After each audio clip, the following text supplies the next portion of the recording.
Voulez-vous me tenir la passoire? Bien volontiers.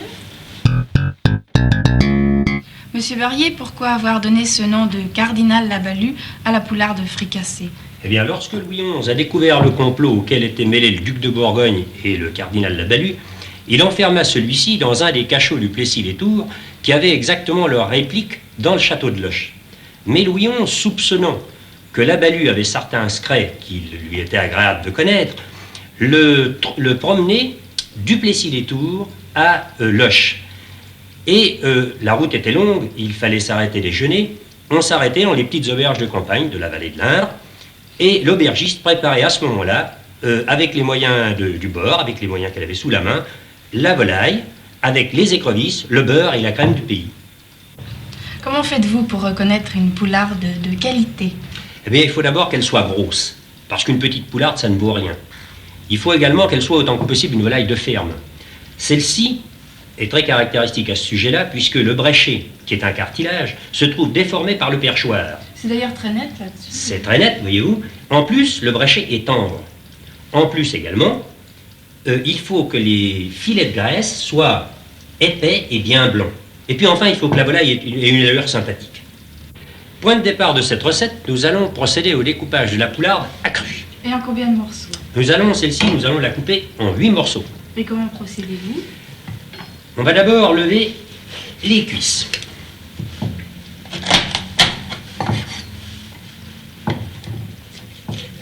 L'une après l'autre. Voilà. Ensuite, nous allons lever les suprêmes. L'un après l'autre également.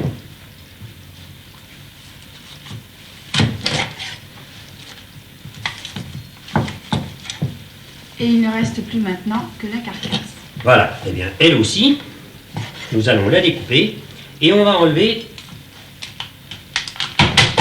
voyez-vous, tous ces petits os là, qui d'abord ne servent pas à grand chose et qui risqueraient de piquer lorsqu'on la mange. Alors voyez-vous, la carcasse pareil, le dos pareil, on le coupe lui-même en deux. Je sépare la cuisse du gras de cuisse, parce que comme la poularde est grosse, si nous l'avions laissé entier, nous aurions eu de la difficulté à la faire cuire.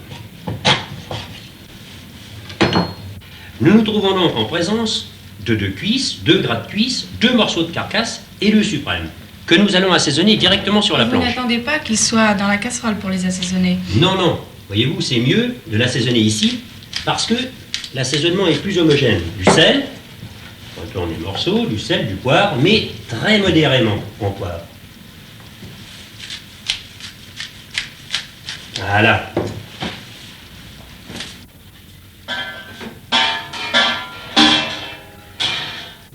Nous allons faire revenir doucement nos morceaux au beurre bien mousseux.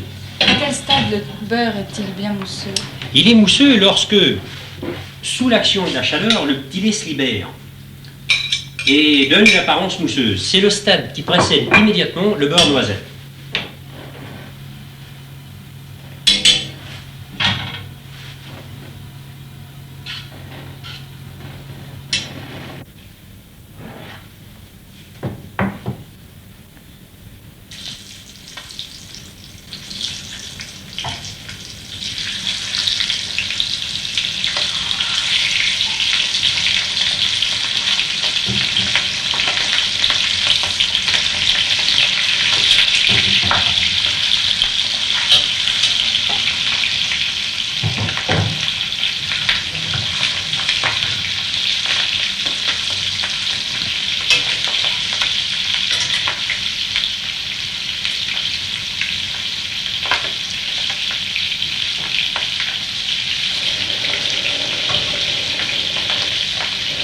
Y a-t-il un temps déterminé pour faire revenir les morceaux? Il n'y a pas un temps exactement déterminé.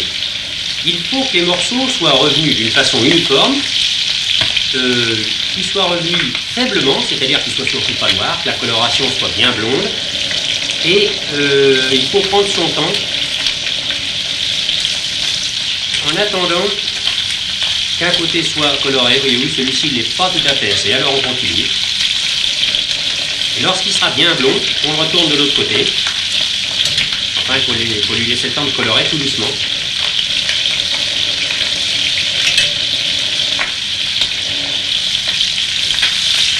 Et vous en voilà un morceau qui commence à être blond. Et où il est blond, pas noir du tout, alors vous le retournez. Et vous retournez les autres à la suite. Voilà. Et lorsque tous nos morceaux seront bien colorés, uniformément, jolis, enfin, eh bien, notre poularde sera toute prête à mettre dans le four pour terminer la cuisson. Voilà, c'est presque prêt.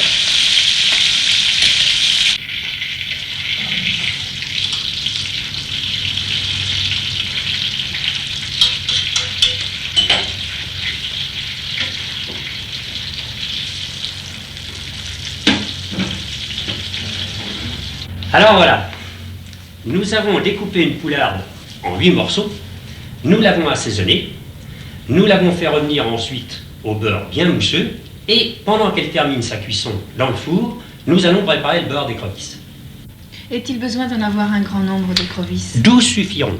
Nous en garderons 6 pour décorer notre plat, et 6 autres nous serviront à faire le beurre. Nous allons tirer sur la palette centrale de façon à les débarrasser de leur intestin.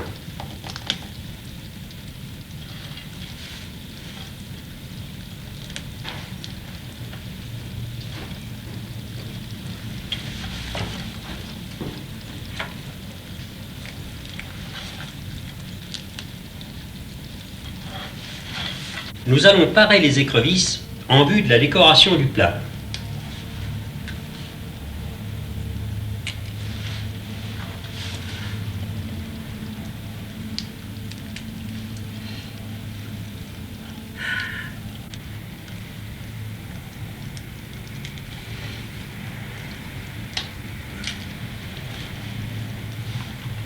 Maintenant, nous allons les blanchir. C'est-à-dire les faire cuire.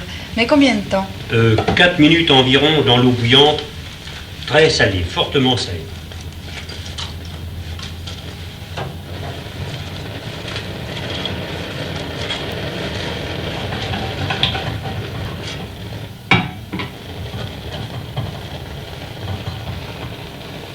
Les écrevisses étant cuites, nous allons broyer les 6 qui sont nécessaires à la confection du beurre. Et Monsieur Barrier, comment broyait-on les écrevisses à l'époque de Louis XI? Eh bien, on les broyait avec un mortier et un pilon. Et le résultat était à peu près le même.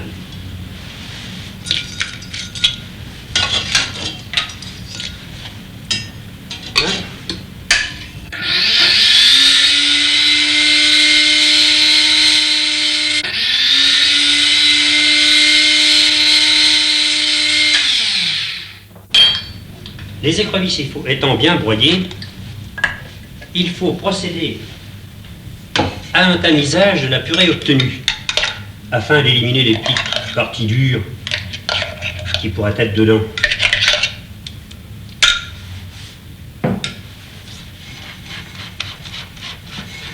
Je recueille la purée dans un saladier.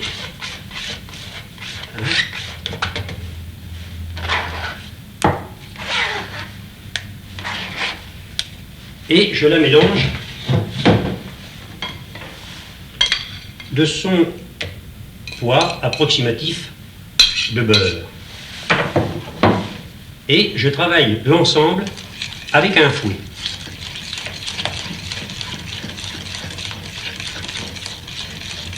Le beurre d'écrevisse se trouve ainsi terminé. C'est ça.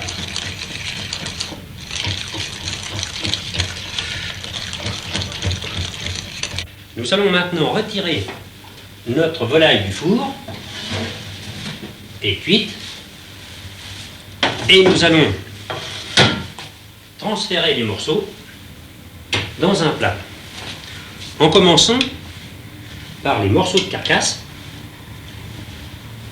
les cuisses, c'est-à-dire les morceaux les plus durs, les plus fermes, enfin plus exactement. Là, ça rangeait à peu près bien. Pour terminer, par les suprêmes. Pourquoi mettez-vous les suprêmes par-dessus? Eh bien, tout simplement parce qu'ils sont très fragiles. Et que si je les mettais au fond, lorsque je vais mettre mon plat au chaud, il risquerait de durcir. Voyez-vous, je mets mon plat chaud à l'entrée de la bouche du four, le temps que nous allons procéder à la confection de la sauce. J'élimine d'abord le beurre de cuisson. Quelle en est l'utilité? L'utilité, c'est tout d'abord que le beurre de cuisson, c'est indigeste. Deuxième raison, c'est que si je ne l'enlevais pas, la sauce risquerait de ne pas être réussie. Dès que le beurre de cuisson est égoutté, je remets le sautoir sur le feu et à ce moment-là, je déglace avec 3/4 de litre de crème environ. Et où il ne faut pas l'économiser, la crème. Je pensais que la crème risquait de tourner en bouillant. Ah non, non, non, pas du tout. Vous allez voir, on va la faire bouillir très fort. On va la faire bouillir très fort. C'est exactement le contraire. Elle peut bouillir pendant 2 minutes. Ça n'a aucune importance. Mais par contre, ce qu'il ne faut pas, c'est que lorsque notre crème sera réduite et que nous ajouterons le beurre d'écrevisse hors du feu, c'est à ce moment-là qu'il faut surtout plus que ça boue. Lorsque le beurre est dedans.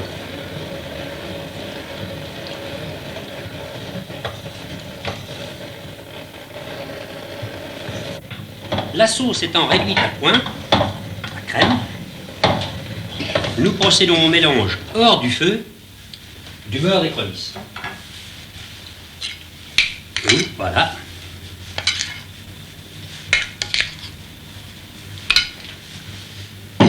J'ajoute l'estragon.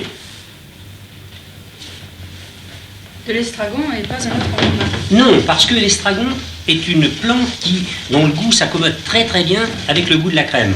En plus, presque toutes les recettes dites à la Tourangelle comportent de l'estragon. Et vous, alors je mélange bien mon beurre, mais hors du feu pour ne pas que ça s'abîme. Voilà, il est mélangé pratiquement. Je goûte. Il manque un petit peu de sel, une petite pointe de poivre, mais très peu. Notre sauce est donc prête à passer sur le poulet.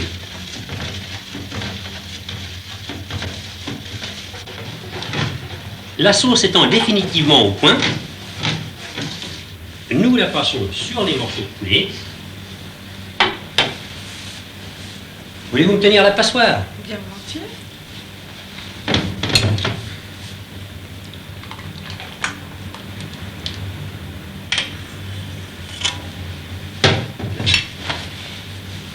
Je m'efforce en foulant que tous les morceaux soient bien lapés.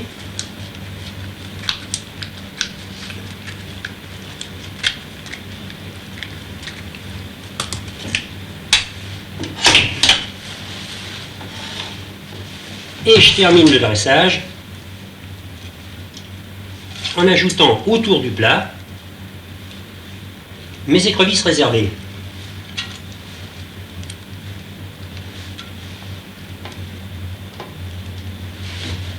Maintenant, bon appétit, monsieur Labalus.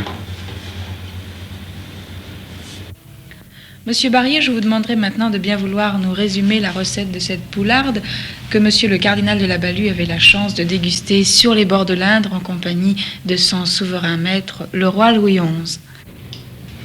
Alors, voilà. Une poularde de 2 kilos. 2 kilos, ça semble peut-être beaucoup, mais pour avoir une poularde de qualité, il faut au minimum ce poids-là. Ensuite, 100 g de beurre.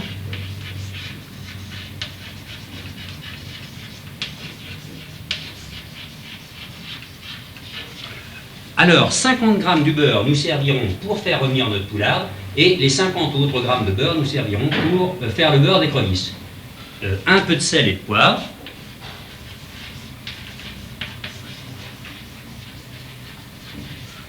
Pour le poivre, il faut poivrer très modérément, parce que de toute façon, la cuisine tourangelle est une cuisine très subtile, très fine, et elle ne demande pas beaucoup de poivre. 12 écrevisses. 12 écrevisses, dont 6 nous serviront à garnir notre plat, à le décorer, et 6 autres, après avoir décortiqué les queues, nous servirons à garnir la sauce, et puis les carcasses de nos écrevisses nous serviront également à confectionner le beurre d'écrevisse. Et puis alors ensuite, 3/4 de litre de crème. 3/4 de litre de crème dont le rôle sera de déglacer le sautoir et puis enfin de fournir la quantité de sauce nécessaire pour napper nos morceaux de poularde ainsi que les écrevisses qui serviront de garniture.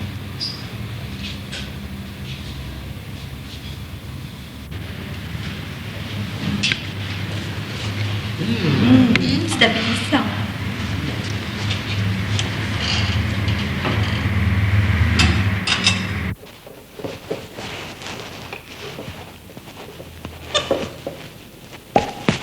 Avec quel vin accompagner la poularde fricassée Cardinal Labalus? C'est ce que nous avons demandé au sommelier de la maison. Eh bien, nos vins de région sont excellents et je pense qu'un Chinon ou un Bourgueil pourrait très bien aller avec cette poularde.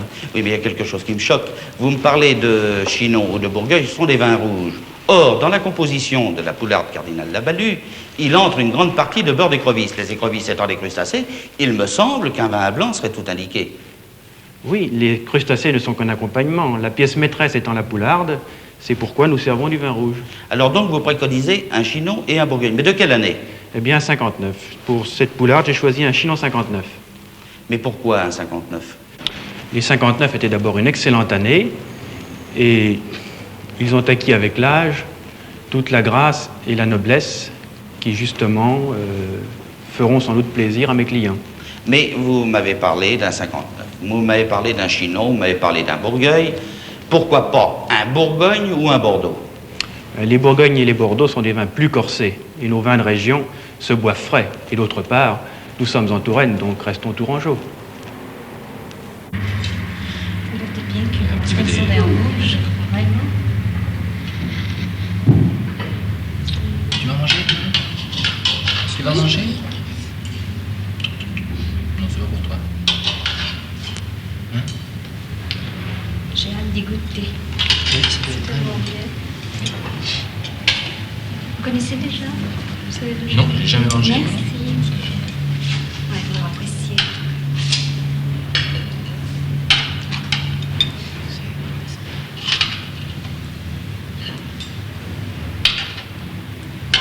Il y a bien longtemps. Pascal. Je crois que c'est le chef-d'œuvre du film, parce que j'en ai mangé. Non, c'est ça. Très bien. C'était un mec rare. Monsieur Barrier, j'ai l'impression que lorsque vous avez produit cette poularde pour la première fois sur la table des gourmets tourangeaux, il y a eu quelques réactions. Bien sûr, mais la poularde était tout de même, la recette était tout de même très au point. Parce qu'on ne fait pas une recette d'un seul jet, comme ça, il faut procéder à plusieurs essais. Et ma famille a été la victime pendant plusieurs semaines qui ont précédé la sortie de la recette, de cette poularde, a été la victime de mon imagination, n'est-ce pas? Il a fallu d'abord essayer d'une façon, ça collait plus ou moins bien, essayer d'une autre façon, et puis enfin, au fil des jours, la recette s'est affinée pour devenir ce qu'elle est maintenant définitivement, et tout de même, lorsque je l'ai présentée à la clientèle, elle était fignolée, elle était définitive. D'un autre côté, évidemment, nous avons eu quelques déboires, nous avons eu quelques mésaventures. J'avais indiqué cette recette comme spécialité sur un grand guide touristique. Et bien des clients se déplaçaient exprès pour goûter cette poularde. Un jour, je tombe sur un client qui s'était déplacé exprès, mais comme j'avais marqué sur le menu qu'il fallait prévenir 24 heures d'avance, enfin, pour avoir la poularde, et que lui ne le savait pas, il s'est étonné de ça, comment c'est possible, on ne peut pas demander 24 heures pour faire un plat, enfin, et après avoir tempêté, rouspété, il est parti sans manger la poularde, mais sans manger autre chose aussi. Et il a claqué les portes, enfin. Et mon Dieu, depuis ce temps-là, il a fallu prendre des dispositions pour pouvoir la faire relativement rapidement. C'est-à-dire que maintenant, en moins d'une heure, je peux la préparer. Je suis certain que les touristes étrangers, les touristes français, les gourmets tourangeaux ont apprécié depuis longtemps cette poularde. C'est vrai. Maintenant, elle a beaucoup de succès et je reconnais que c'est une recette à succès, bien sûr. Ça va? C'est vrai que c'est bon. Ça vaut les pattes. Hein. Oh, c'est sensationnel. On a mieux fait de faire ce détour. Vous goûtez, monsieur? Si.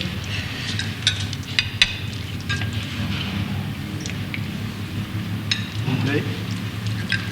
C'est parfait. Bien.